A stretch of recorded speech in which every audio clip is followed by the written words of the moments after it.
Kam një pyetje që më shqetëson sot, si çdo besimtar musliman që jemi, në debate sipër me dikë të afërt, gjen të acuruar të zësh kokën e fëmijës ose për dikën familje, që nuk bën, unë e di, po ja që ndodhi. Gabim pra gabim. Nuk lejohet që muslimani të bëj berat, betime të tilla për kokë fëmijës, për kokë babës, për shpirt nonës, për këtë diell, për këtë pikujti, për këtë tokë, për këtë dritë, për këtë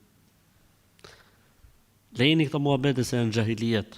E rëndësishme nëse është bërë në pa përqendrim e sipër, hajër inshallah, Zoti të falt. Po duhet me qenë të kujdesshëm, Pejgamberi sa sem i erdhi një burrë dhe i tha pejgamberi Zotit, çfarë porosie mjep, tha, mos u nxeh. Kënë gjuat lojën mos u nxeh? Tha, mos u nxeh. Po mirë, tha, po që tjetë, tha, mos u nxeh. Po këshill tjetë, tha, mos u nxeh. Derisa këtij i hipën nervat. Ai shumë i tha mos u nxeh, sa që ky filloi të nxehej. Kështu që robi s'duhet nxehet.